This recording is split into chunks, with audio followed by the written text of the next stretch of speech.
Disclaimer, मैंने इस anime को सिर्फ डब किया है। ये सिर्फ एंटरटेनमेंट पर्पस के लिए मैंने इस एनीमे को नहीं बनाया, ना ही मेरे पास कॉपीराइट है, तो कॉपीराइट देने की कोई ज़रूरत नहीं है। शुक्रिया।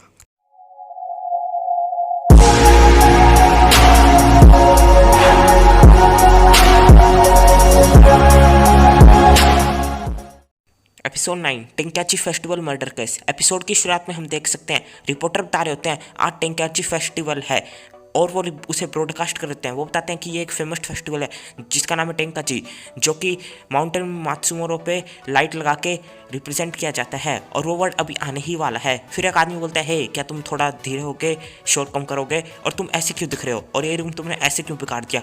उसके बाद तभी वो आदमी उसके सिर पर गन पॉइंट कर देता है और वो रिपोर्टर बोलती है आखिरकार पहला वर्ड आ ही गया, टेंग, और तभी वो गन चला देता है और उस आदमी की मौत आ जाती है और वो सारे पैसे लेके भी भाग जाता है। फिर वो रूम से बाहर निकलता है और कुछ लोग कहते हैं हमें गनशॉट की आवाज आई, क्या कुछ हुआ है, और वो भाग जाता है। और उसके बाद वो अपना कोट और कुछ अपना वो गमछा मफलर अपनी सारी सामान बंदूक फेंक देता है और उसने ग्लव्स पहने होते हैं। दूसरी तरफ फेस्टिवल की तरफ रैन, कोनन और माउरी होते हैं और उसके बाद रैन उसको डिटेल बताने लगती है कोनन को, और कोनन सोचता है मुझे ये चीज़ें पहले से ही पता हैं। और कोनन सोच रहा होता है मुझे एक बच्चे की तरह ट्रीट कर रहे हो, मेरे पास ये बलून किए हैं, और उससे काफ़ी शर्म आ रही होती है।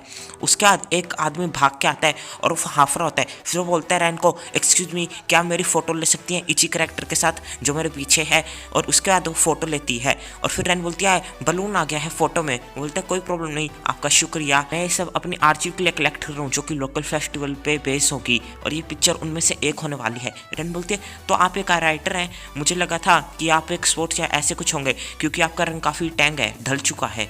वो बोलते हैं ये सिर्फ सन की वजह से काला हो चुका है, मैं अपना ज़्यादातर टाइम समुद्र और बाहर बिताता हूँ। उसके बाद वो कुछ बुक देता है रैन को और ये नाम पड़ता है ससाई नोरिकाजू। वो बोलता है मैं आए तोमोकाजू के साथ काम करता हूँ, लिखता हूँ। रैन चिल्ला के बोलते हैं सच में इमाई तोमोकाजू, और सबका ध्यान उसकी तरफ होता है क्योंकि वो तेज चिल्ला के बोलती है। वो बोलती है मैं जूनियर हाई स्कूल में पढ़ती थी। माओरी बोलता है ये अजीब है, ये नाम काफ़ी सालों पहले इमाता के सातोरू ने अपने डेब्यू में यूज किया था। वो बोलता है मैं इमाता के सातोरू को जानता हूँ, मेरा दोस्त है। रैन हैरान हो जाती है, वो बोलता है हम साथ में ही काम करते हैं और आज हम साथ में सेलिब्रेट करने के लिए, और हमने सोचा था हम उसके नामोतो अवार्ड पे सेलिब्रेट करें। फिर वो बोलता है बहुत गर्मी है, कौन सोता है इतनी गर्मी लग रही है तो जैकेट क्यों उतार देते। फिर वो कुछ और फोटोज लेता है, तभी कोई आता है और वो बोलता है ससाई नोरुकाजू होना हूँ योकोमिजो साइतामा प्रोफेक्शन पुलिस से, मेरे पास ऐसा कुछ है जो इमाता सातोरू से रिलेटेड है। वो बोलता है क्या कुछ हुआ, उसकी जान ले ली गई है, उसकी जान ले ली गई उस होटल में जिसमें तुम दोनों रह रहे थे। और तभी की तभी होटल पे सीन चलता है, वहाँ पे सब पहुँच जाते हैं।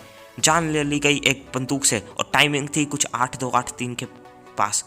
क्रिमिनल एक आदमी है जो किसी से भाग गया था उस समय, क्या तुम कंफर्म हो, पुलिस वाला पूछता है। बूढ़ा आदमी बोलता है हाँ, उस समय फेस्टिवल ब्रॉडकास्ट हो रहा था, माउरी उसके पास होता है। पुलिस वाला बोलता है हे तुम आखिर ऐसे कर क्या सकते हो, तुम कौन हो। वो बोलता है मैं डिटेक्टिव हूँ, और तभी उससे वो कहते हैं क्या तुम फेमस डिटेक्टिव माउरी को गौरव, मैंने आपके बारे में बहुत पढ़ा है। वो बोलता है हाँ। फिर वो पुलिस वाला बोलता है आप जितना चाहे देख सकते हैं और जितने भी क्लूज मिले आप मुझे बता सकते हैं। उसके बाद माउरी खुश हो जाता है। फिर वो वॉलेट देखता है, सारे पैसे निकाले होते हैं लेकिन कार्ड रखा होता है, और माउरी और कोनन देख रहे होते हैं। फिर कोनन बोलता है ये तो टूथपेस्ट है, और माउरी उसको मुक्का मारता है। कोनन सोचता है उसकी जान तब ले ली गई जो अपने दांत ब्रश कर रहा था। पुलिस वाला बोलता है क्या आपको कुछ मिला डिटेक्टिव माउरी। माउरी बोलता है ऐसा लगता है ये एक चोरी का किस्सा है, सिर्फ पैसे ही निकाले गए हैं, और सबसे बड़ी बात उसने रूम की पूरी जाँच की गई है, तो ये एक साफ पता चलता है कि वो चोरी का किस्सा है। और जैसे ही उसने दरवाज़ा खोला होगा तभी उसने उसके सिर में गोली मार दी। पुलिस वाला बोलता है लेकिन आप इस तरीके से नहीं पूछ सकते हैं डिटेक्टिव माउरी, ये चोरी का किस्सा नहीं है, यह है खून जो कि उसके रूममेट ने किया है। तभी वो बोलता है कि तुम ऐसे नहीं बोल सकते, और मेरे पास एक एलिबी है, एलिबी मतलब मेरे पास एक पक्का सबूत है। वो बोलता है कि मेरे पास सबूत यह है कि उस समय मैं टेंकाची फेस्टिवल में था और वहीं पर मैं माउरी और बाकी सबसे भी मिला। माउरी बोलता है लेकिन जब हम मिले तब शायद 8:40 हो गए थे। उसके बाद वो कह देता है तो ठीक है आप मेरा कैमरा ले लो और इसकी फिल्म को रील आप डेवलप करा सकते हैं। पुलिस वाला बोलता है ठीक है जाओ और इसे डेवलप करा के लाओ। और उसके बाद कोनन को सबूत ढूंढ रहा है और वो सोचता है मेरे को नहीं लगता ये चोरी है, ऐसे जैसे पुलिस वालों ने बोला ये खूनी है जो कि उसके दोस्त ने किया गया, लेकिन वो इतना कॉन्फिडेंट क्यों लगता है। तभी वो फिल्म डेवलप होकर आ जाती है और 7 फोटोज होती हैं। रेन बोलती है ये देखो ये वो सबूत, इसमें कोनन का बलून है। और उसके बाद वो बोलता है लेकिन उस समय कुछ 8:40 हो गए होंगे तो 40 मिनट में भाग के आ सकता है, पुलिस वाला बोलता है। फिर उसके बाद माउरी बोलता है जो पहला वर्ड है 10 वो कब तक लाइट रहता है। वो बोलता है लगभग 8:25 तक। फिर माउरी बोलता है जरा इस पर एक नजर डाल डालिए, ये देखिए, ये इसका पक्का सबूत है। भले ही कोई कितनी भी तेज भाग के आए, लेकिन वो 25 मिनट नहीं भाग सकता। आप पूरी तरह से सेफ हो गए हैं। उसके बाद वो खुश हो जाता है। पुलिस वाले बोलते हैं लेकिन क्या पता उसने फोटो एडिट कराई हो बहुत अच्छी तरीके से। वो बोलता है कम ऑन, मैंने आपको सीधा अपना कैमरा दे दिया डेवलप के लिए, और वो एक डिस्पोजल कैमरा है, तो आप देख सकते हो। पुलिस वाला अपने कांस्टेबल से पूछता है, कांस्टेबल कहता है कोई भी एडिटिंग या अल्टरेशन नहीं है। मौरी बोलता है लेकिन आपको पता कैसे चला कि वो उस फेस्टिवल में है। योकोमिज़ो बोलता है क्योंकि होटल के बाहर एक आदमी खड़ा था, मैंने उससे पूछा, उसने बताया कि वो बार बार उससे टाइम के लिए पूछ रहा था और वो कुछ 7:30 बजे चला गया था, उसने देखा था, इसलिए उसको उसका सासाई का फेस याद है। सासाई बोलता है वो इसलिए क्योंकि मैं 10 कैरेक्टर को देखना चाहता था, लेट नहीं होना चाहता था, देख सकते हो मेरे पास मेरी घड़ी नहीं है। उसके बाद पुलिस वाला बोलता है अभी भी मेरा तुम पे शक है, तुम्हारे पास यह लिपि है, लेकिन तुमने ज़रूर कुछ गड़बड़ की होगी, तुम ही हो खूनी। वो बोलता है अब बहुत हुआ, अगर तुम पे इतना ही फ्री टाइम है तो तुम ऐसा क्यों कुछ करते जिससे ये पता चल जाए कि असली खूनी कौन है, मेरे बेस्ट फ्रेंड का। फालतू की चीज़ें करना बंद करो। तभी एक कार रुकती है और उसमें से एक आदमी निकल के आता है और बोलता है इमिता के सेंस से। पुलिस वाला बोलता है इमिताके की बॉडी ले जा चुके हैं, लेकिन मैं यमादा हूँ फ्रॉम गेकेन बुगेन जिना, मुझे कॉल मिली थी पुलिस से, लेकिन अब सासाई बताता है हाँ वही कैन यू देनसित्सु का राइटर है। सासाई फिर बताता है कि लेकिन मुझे याद है इमिताके ने बोला था उसकी स्टोरी अभी तक कंप्लीट नहीं हुई है। फिर वो बोलता है हाँ मैं भूल गया था, उनकी स्टोरी की डेडलाइन तो कल है, भले ही कुछ भी हो जाए मैं इतनी जल्दी कोई इसी को नहीं ढूंढ पाऊंगा। सासाई बोलता है लगता है इसमें कोई मदद नहीं हो सकती। उसके बाद वो उसे कुछ स्क्रिप्ट सी देता है और बोलता है कि ये वो है जो मैंने लिखी थी और मुझसे बार बार इमिताके बोल रहा था, मेरी ये कंप्लीट नहीं हुई है। उसके बाद वो बोलता है कुछ नहीं होता, आप भी उसके साथ राइट करते हो तो मुझे पक्का पता है कि एडिटोरियल डिपार्टमेंट को भी कोई उससे प्रॉब्लम नहीं होगी। उसके बाद वो बोलता है चलो अगर तुमको ठीक लगे तो। वो बोलता है लेकिन क्या ऐसा सब हो सकता है कि आप अगले बुगेन जितान के राइटर बन जाए, हमारे पास कोई नहीं है। वो बोलता है मेरे पास अभी जॉब भी नहीं है, तो चलो ठीक है मैं अगला राइटर बनने को तैयार हूँ इमिताके के सेक के लिए। उसके बाद वो चला जाता है। सचाई बोलता है अब तुमने सुन लिया ना पुलिस वाले, अब मेरे पास काम है, अब मेरे को घर जाके काम करना होगा। और कौन सोचता है अब तो कोई शक ही नहीं कि वही है क्रिमिनल, लेकिन उसके पास एक एलईपी है, उसने रैन से उसी कैमरे से फोटो भी खिंचवाई और वो डिस्पोजल भी नहीं सकता है। ऐसा कुछ तो होगा जो मैं मिस कर रहा हूँ मेरे को फिर से। और वो सारी चीज़ें वापस याद करने लगता है। तभी उसे याद आती है कि वो कहता है उसे बहुत गर्मी लग रही है, लेकिन उसने वो कोट क्यों नहीं निकाला, शायद वो जान के नहीं निकालना चाहता था। उसके बाद तभी उसको कुछ गड़बड़ लगती है और वो फोटोज चेक करने लगता है और वो कहता है आखिरकार मुझे मिल ही गया, इस क्रिमिनल ने कौन सी ट्रिक यूज़ करी और मुझे वो पता चल गई है। अब मुझे अपना स्पेशल वेपन यूज़ करना होगा। वो अपनी वॉच निकालता है और माउरी को बेहोश कर देता है और फिर कॉनर वो फोटो अच्छी तरह सेट कर देता है, माउरी का वो पोज बना देता है और माउरी की आवाज़ निकालता है। सासोई बोलता है कि माउरी आप समझाइए ना, आप इतने ग्रेट हैं, जब आपने मेरे को इनोसेंट कह दिया तो।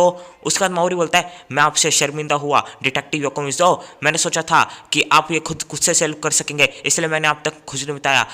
हाँ वो और कोई नहीं, इस रूम में इमाताके का खून हुआ, वो और कोई नहीं जो तुम्हारे सामने खड़ा है, सासोई नाम कोजी, उसी ने उसका खून किया है। वो कहता है 1 मिनट, आपने तो कहा था कि वो एक चोरी है। माउरी बोलता है वो इसलिए क्योंकि मैं तुमको ये दिखाना चाहता था कि तुम क्रिमिनल नहीं हो, लेकिन वो तुम ही हो। फिर वो कहता है कोई प्रूफ है आपके पास? वो कहता है टूथब्रश, जब वो आप जैसे कि देख ही सकते हो उस पर टूथब्रश थी, तो उसका मतलब वो ब्रश कर रहा था। ऐसे बहुत ही कम लोग होंगे जो ब्रश करते स्ट्रेंजर से बात करेंगे। और उसके बाद इस रूम का हाल तो देखो, तुम्हें लगता है खून करने के बाद उस पर इतना समय रहा होगा कि वो इस रूम को ऐसा बिगाड़ सके? इसका मतलब उसने पहले ये रूम बिगाड़ा ताकि ऐसा लगे कि चोरी है और उसके बाद खून की, वो अंदर का बंदा ही कर सकता है। मुझे शुरुआत से ही पता था कि ये तुम हो। उसका वो कहता है लेकिन फिर भी मेरे पास एक लिपि है और वो है वो फोटो। वो बोलता है ये फोटो पहले के टाइम की लेके गई है, तुमने बड़ी आसानी से अपने कपड़े वही पहन लिए और उसके बाद तुमने ये फोटो 1 साल पहले की ली गई है। उसके बाद बोलता है कि आपके पास कोई प्रूफ है? कॉर्नर बोलता है हाँ है। और तभी कॉर्नर का बलून ऊपर चला जाता है, रैन देख लेती है और वो बोलता है इसकी कलाई को रैन कॉर्नर को हटा देती है। और उसके बाद वो सोचता है कॉर्नर अब क्या करूं, लेकिन माउरी की उंगली उसकी सासोई की कलाई पे होती है और कहते हैं बाकी आप पे है डिटेक्टिव योकोमिज़ो। और उसके बाद डिटेक्टिव आते हैं और वो देखते हैं उसकी कैसी, और उसके बाद वो समझ जाते हैं कि उसकी कलाई का तो रंग उड़ चुका है। और तभी वो उसके पास जाते हैं, उसकी कलाई पकड़ते हैं और कहते हैं इसका क्या मतलब है, इस वाली फोटो में तुम्हारी कलाई का रंग काला है लेकिन इस वाली में सफ़ेद, तुम ही हो वो क्रिमिनल। और कहता है मैं हार गया डिटेक्टिव। फिर वो बताता है कि उसने ऐसा क्यों किया। ससाई बताता है 1 साल पहले उसने ठान लिया था कि वो इमाताके की चाल ले लगा ताकि वो इस दुनिया का सबसे बड़ा लिटरेट राइटर बन सके, क्योंकि 1 साल पहले उसका वर्क पब्लिश होना था बुंगेई जिताई पे, लेकिन आखिरी सेकंड पे इमाताके का बदल दिया एडिशनल डिपार्टमेंट ने, बस इसलिए क्योंकि इमाताके का नाम ज़्यादा चल रहा था। इसकी वजह से मेरा वर्क नहीं गया। मेरे लिए ये वजह बहुत थी क्योंकि मैंने इसमें अपनी सारी ज़िंदगी की लिखाई लिखी थी और मेरा ये आखिरी चांस था, इसलिए मैंने उस आदमी को मार दिया जैसे कि वो मेरा मजाक उड़ा रहा हो। पुलिस बोलती है तो अच्छा इसलिए तुमने उसकी जान ले ली? ससा बोलते हैं हाँ मैंने उसकी जान ले ली। और उसके बाद पुलिस उसको पकड़ के लेके जाती है। फिर वो बोलता है कि डैन वो पीस ओवर जिसके लिए उसको नाओमोतो अवार्ड मिला वो इमाताके और मैंने साथ बैठ के सोच के लिखा था, लेकिन इसका मतलब उन दोनों ने साथ लिखा लेकिन सारा क्रेडिट वो ले गया। और फिर वो बोलता है अब इसका शायद कोई फ़ायदा नहीं क्योंकि अब मुझ पे कोई विश्वास नहीं करेगा। और यहीं पे होता है हमारा एपिसोड 9 ख़त्म। आउटर के बाद एक छोटी सी और अजीब स्टोरी आती है जिसमें वो सब रेलवे स्टेशन पर और जा रहे होते हैं। पुलिस बोलती है कि वो गजब की डिटेक्शन थी डिटेक्टिव माओरी, आपकी वजह से हम ससाई को अरेस्ट कर पाए। मारू बोलता है ससाई क्रिमिनल, और उसके बाद उसे कुछ याद नहीं आता। वो कहता है तो वो ससाई केस था, ससाई मतलब ट्राइबल, और इतने गंदे चौक पे वो कहता है जब मजाक कर रहा हूँ, और वो हंसने लगता है अपनी वही हंसी, और उन सबको भी मजबूरी में हंसना पड़ता है। और यहीं पे होता है हमारा एपिसोड 9 खत्म। वीडियो बताना कैसी लगी, वीडियो पसंद है तो लाइक कर देना, शेयर कर देना, सभी साथ सब्सक्राइब कर दो मेरे चैनल को, बेल आइकन दबा दो और कमेंट करके बताओ कैसी लगी, कैसे इंप्रूव करें। शेयर करो, खूब शेयर करो, अपने दोस्तों के साथ फैला दो। आपने अगर ये पूरी वीडियो देख लिया तो इसका बहुत बहुत शुक्रिया। अब हाँ, thank you for watching, keep loving, keep supporting.